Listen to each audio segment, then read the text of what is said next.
გარდა იმისა, რომ წინა ვიდეოში ვისაუბრე რამოდენიმე სახის ბრძოლაზე, რომელიც მიმდინარეობს საქართველოს და ქართველი ერის წინააღმდეგ, როგორებიც არის მაგალითად ქართველი ერის ჩანაცვლება სხვა ქვეყნის წარმომადგენლებით.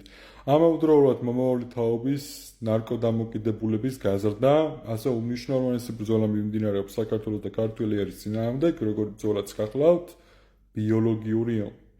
ჩვენ მოვიხმართ ისეთ საკვებს და ისეთ სასმელს ვსვავთ, ასე ვთქვათ, რომ ეს ძალიან დიდი პრობლემებს გვიქმნის ორგანიზმში.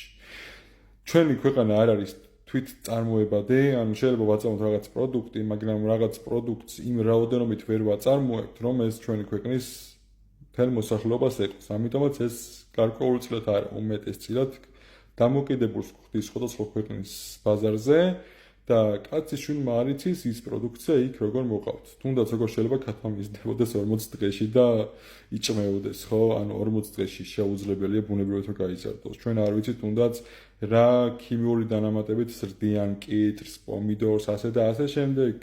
მოკლედ, ბიოლოგიური ომი არის ყველაზე დიდი და პირდაპირ გეტყვით, ბიოლოგიური ომის შემთხვევაში არ ხდება თქვენი მოკლა, ასე ვთქვათ, არც იარაღით, არც ზარადობით, პირდაპირ განადგურებენ. თუ სწორად მახსოვს 2024 წლის სტატისტიკა იყო 69 თუ 70,000 ადამიანი ონკოლოგიურად დაავადებული.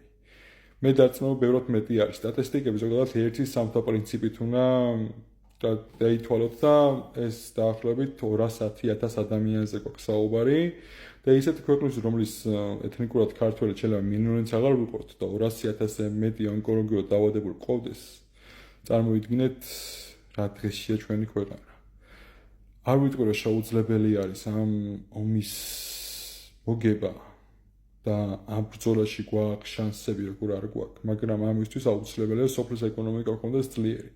სოფლის ეკონომიკა კიდე არ არის ასე ადვილი რა, ვინც იცის სოფლის თემები, იცის რომ ამხელა რესურსი სჭირდება და მთავრობა სადახართ, აბა ძალიან ბევრი შემიძლია ვისაუბროთ პრობლემებზე, მაგრამ სათავეში არის ისეთი ძალა და ოპოზიციაშიც არის ისეთი ძალა, რომელიც არც გაგვაჭანჭანებენ და ხარჯიც კი არ დაგვიდგებიან. ამიტომაც ვფიქრობ, რომ არა მარტო მთავრობა, არამედ ოპოზიციაც და ოპოზიციაც უნდა იყოს მხოლოდ ამ ერზე შეყვარებული ადამიანებისგან დაკომპლექტებული, რომ გვეშველოს.